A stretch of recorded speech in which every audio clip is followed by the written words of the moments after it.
Good evening, it's Adil Fazal here, market analyst for CFDs.com, a leading spread betting and CFD brokerage. If you'd like to know more about services and free products, visit CFDs.com or www.cfds.com. Also the educational aspect as well. There is a website dedicated to my updates and analysis on the markets. Certainly visit that too. It's at www.cfds.education. So that's certainly worth visiting for updates as well. Okay, so let's get going. Okay, so bear with me, just making adjustments here. 1 second. In terms of the noise. Okay, so I think that's fine. Okay, so let's go back in terms of the markets. Okay, so in terms of analysis, this is a review of European indices for the 17th of August 2015. Okay, let's try and describe exactly what happened today. In terms of indices closing, the Asian markets, as we know, Nikkei was higher, Shanghai was higher. In terms of our European markets, overall they certainly closed positive. In terms of the Euro Stoxx 50, certainly positive. Xetra DAX, although weak, and I'll discuss as to why. And we also have the CAC that actually finished in the positive as well, and along with the rest of the markets generally overall. Okay, the FTSE just about finished flat, which I'll discuss shortly as well with regards to the FTSE as to what's happening there. Okay, right. The key aspect here is the German DAX, and the reason why the German DAX is weak is, number one, the weaker GDP numbers that came out last week. Even though the Bundesbank basically did discuss that, or did forecast stronger growth going forward, it did highlight the aspect of the Yuan devaluation, and obviously given the fact that that's going to be taking exports away. Remember, it's a zero-sum game, so again that's going to be taking exports away from Germany, which obviously is an export-laden economy. So again, that's one aspect. The other aspect is the actual decision on Wednesday with regards to the Greek bailout. IMF always makes its own bailout decisions. Greece faces tough economic adjustment. German FM Schäuble has understanding for lawmakers who reject bailout. Conditions for Greek bailout very generous. So again, the uncertainty regarding this potential vote. He's sure that the IMF will be involved in program. Greek government has made enormous policy changes. Now, the other aspect as well was the Turkish lira. Again, that was certainly plunging. So again, that's certainly causing political upheaval there with regards to the Nationalist Party failing to strike a coalition accord. So again, that's going to be some sort of uncertainty there. Also, with regards to Russia as well, we had weaker data out of Russia in terms of industrial production, and later on obviously the weaker Empire State Manufacturing Index out of the US as well. So that certainly didn't bode well. So there certainly were a few, or more than a few, reasons for European weakness, some more than others. Okay, so the other aspect as well obviously is a weaker dollar. The Yuan devaluation obviously is going to cause the Fed to potentially delay a rate hike. If that's the case, expect a weaker dollar. A weaker dollar means a higher euro. A higher euro obviously doesn't help exports. Hence the reason why the German DAX is obviously under pressure from a fundamental perspective. So you have the Turkish lira weakness and the ongoing scenario or concern regarding that. You have the Yuan devaluation concern, even though the Shanghai and the Nikkei managed to finish higher today. You also had the Japanese GDP coming out worse than expected. So again, that was another aspect in terms of global growth that was weighing down on that. Okay, so there's quite a few in terms of the situation and scenario in terms of a potential, obviously a bearish outlook on the German DAX. Obviously the uncertainty regarding the vote on Wednesday and so on and so forth. Okay, so fundamentally speaking, given the fact that Germany obviously dictates everything in the Eurozone and certainly is the bellwether, okay, so it's very important to understand how healthy the German DAX is. So let's start with the German DAX in terms of technicals now. Okay, so a weekly chart in the German DAX itself, as you can see, bearish engulfing candle. We are coming into this support zone here at 10,800. Daily chart, again, is just about struggling to hold the 200 MA. Again, that's not a healthy sign. You do have an unfilled gap above, so again, that is acting like a magnet in terms of price action. So that gap certainly needs to close at 11,295. And like I said, it's all about the scenario with regards to this week and the Fed, how the market reacts. Okay, the 200 MA again for now is a key benchmark in terms of holding the market afloat. If that obviously goes, we did get a pivot low of 10,814 today, so again, it's not exactly a healthy sign. 60-minute chart of the German DAX again certainly is not looking good. Your pivot low is obviously there. We have lower lows and lower highs continuing. We have this bear flag scenario here in the German DAX, so again, classical bear flag, expecting lower lows. Now we did fail to obviously hold that potential support, although we did come back and retrace back above it as the Nasdaq certainly propelled higher. But for now, until we negate this red candle from my perspective, or from a trading perspective, then it's going to be very hard for the German DAX to certainly start to show any bullish tendencies. For now, certainly am in the bearish camp. Okay, so again, you got this bearish channel. Like I said, the unfilled gap is above, and we'll see there are two unfilled gaps. There's another unfilled gap at 11,600 for the German DAX, and those are going to be potential target areas if we do reverse. But for now, we need to build a base, and the market has made a lower low, so it's not exactly a good sign. Yes, hypothetically speaking, we could get a potential inverted head and shoulders pattern potentially forming here before we start to reverse, but again, that's all hypothetical. So again, we'll see and allow the market to dictate in terms of the next move. Okay, that's with regards to the German DAX. 10-minute chart of the German DAX, just go through that with you. Obviously, let me just get rid of this for now. We close the gap, the market obviously plunged below.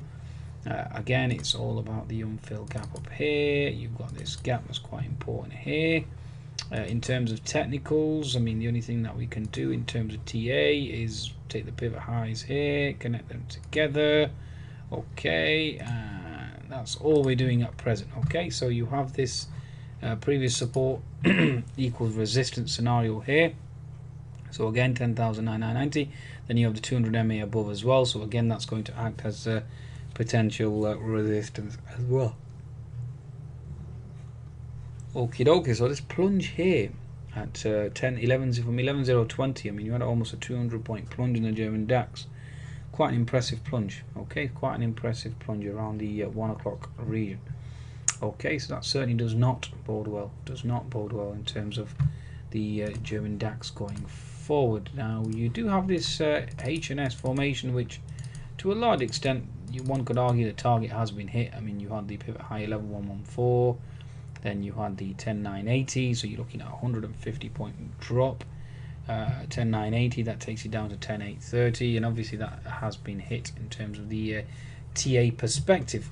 Now, in terms of a Fibonacci retracement, you take the pivot high, pivot low. Obviously, you are into the 61 to 75% fib resistance, so therefore you are looking at resistance for the German DAX, and therefore looking at resistance for the rest of Europe as well. Okay, so that's certainly something to consider going forward in terms of tomorrow's trading session. So the conclusion here is basically weaker European markets from my perspective, unless the euro starts to drop quite sharply, and then obviously the scenario can change very drastically. And again, it depends on how the Asian markets react overnight too. Okay, now I just want to cross-reference this with the actual MDAX, which again is a concern for me, because the daily chart is showing that you're into gap fill resistance, and that certainly is not a bullish sign.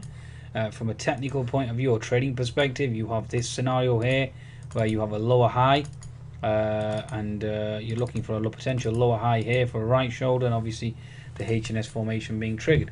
That is not a bullish sign for the German DAX from my perspective. And obviously, as you know, the uncertainty regarding the Greek vote, that could certainly cause havoc and chaos. And that's probably one of the reasons why the euro hasn't propelled higher today. So again, and also that explains why the German DAX obviously crashed 200 points intraday again. So again, a lot of things to be considered here, folks. Okay, you've had a double top, you're looking for a lower high, and then obviously the gap fill resistance is certainly holding on the MDAX. So again, I just need to exercise some caution here. And like I said, the gap fill level is certainly holding. You have the unfilled gap below on the German DAX that needs to, MDAX should I say, that needs to close. So again, that's going to act like a magnet. You have this bearish engulfing candle that's in control. You're looking at a 3-bar consolidation and looking for a potential move lower. Okay, so you're looking at a potential mini HNS formation here on the 60-minute chart there. Okay, so again, doesn't bode well for the German DAX going into tomorrow. So again, that's another cause for concern from my perspective. Okay, and obviously you've got the diagonal trendline resistance as well. So that certainly does not bode well. The tech whole share for the German DAX, again, we did close the gap, but again, it's a lower high. So again, it's a concern for me from a trading perspective. Although one can argue, one could certainly make a strong case here for a potential inverted head and shoulders. But for now, I'm going to call this resistance, and you're in a channel. Okay, so a sideways trading channel, and we'll see exactly how the German DAX responds. So it's very important that you keep a keen eye on the all tech share, tech all share performance index, and the MDAX as well for the next move on the German DAX. Yes, you do have an unfilled gap below again, so your markets are always vulnerable to certainly thrusting lower. One of the key important points is the Nasdaq. The Nasdaq certainly impressed today, especially having closed the gap above. So we'll see exactly how the market does interpret that. Although having said that, the German DAX has gapped up quite significantly. Okay, so let's follow that through now in terms of the CAC, which is the next important index. So let's move on to the CAC. The CAC on the weekly chart, I think I've already discussed this. Just quickly go back on the weekly, and you can obviously you're an inside bar there, so not exactly bullish from my perspective. Again, inside bar as well, even though the Nasdaq has rallied, the European indices have not followed suit. Like I said, you have this HNS formation certainly brewing here. So again, it's a cause for concern, and obviously the unfilled gap below. Again, the only catalyst I can think of at this very moment in time is a Yuan devaluation potentially hurting exports for the Eurozone, and also the uncertainty regarding this credit war on Wednesday. Okay, also the FOMC as well. So if they don't raise, or if they don't go down the path of Miss Yellen's hawkish stance and they start to change their tune, blaming deflation, given the fact that the Yuan has started to devalue, then that causes the dollar to fall. The dollar falls. That certainly doesn't bode well for European indices. Now I can show you an example of, I'll show you a chart of the dollar. Actually, I'm going to show you a chart of the Euro USD. That's even better. Why? Because if you look at a daily chart of the Euro USD, you can clearly see an inverted head and shoulders formation, which means a HNS formation on the US dollar index. So you have a retracement into the actual fib, or to the inverted head and shoulders neckline, and then looking for a potential thrust higher. So a thrust higher on the Euro USD means a thrust lower on the European indices, and that does not bode well for the French CAC. Okay, so that's how I'm interpreting things at present, trying to put everything together. Also remember, Yuan devaluation means obviously the dollar obviously being hit. Okay, bear that in mind. Okay, so it basically causes, well, I shouldn't say hit, but basically causes the dollar rising, and obviously US indices being hit. So that will then force the Euro USD to go higher as well, because it's become a safe haven currency due to the QE nature and the QE background, because it has to do the opposite. Okay, and money within the trade, or the European trade, will be reverse, i.e. long EU equities and short Euro USD. Okay, and that's how you're interpreting this thus far. Okay, once that trade gets reversed, the Euro USD moves higher because it's a risk off move, and obviously that causes global markets to go into a tailspin. So that's basically how we're interpreting that. So if you go back to the French CAC, it certainly does not look very healthy from a daily chart perspective. 60-minute chart, again, we did close a gap below, so one could argue that that gap has been closed now, and therefore no catalyst from a technical point of view to argue on the downside. Yes, that certainly is a strong argument, but again, given the fact that the German DAX is weak, that's my main concern. Okay, and again, we'll watch the French CAC. If the French CAC starts to build a base here, does not go any further, does not go lower. Okay, as you can see here, the French CAC was certainly stronger than the German DAX today, with the German DAX plunging quite substantially, almost 200 points, whilst the French CAC closed its gap and obviously managed to reverse. Okay, so interesting scenario here too. Okay, interesting scenario here too with regards to the French CAC, and we'll see exactly how this market plays out for now. Okay, but the buy base is certainly there at 4920. Until that cracks, then I'd say the French CAC certainly is trying to build a base and looking for a potential move higher to close the gaps above. Okay, 10-minute chart on the French CAC. Let's just observe this. Now there is a lot of mess given the fact that I've been trading today. As you can see here, markets went lower, closed this gap below at 4926, then obviously managed to rally back up to 5,000. Impressive, very impressive rally. Okay, so for now, benefit of doubt goes towards the French CAC at this support zone at 4910, 4920 region, and we'll see exactly how that holds. Okay, in the interim.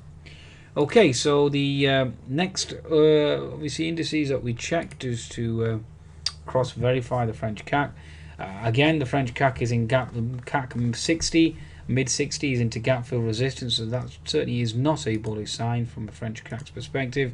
60-minute chart of the French CAC, again just languishing really. You have the unfilled gap below, so again arguing for the French CAC to certainly move lower. We have held the gap fill level here all day, so again interesting scenario. You have previous support equals resistance here as well.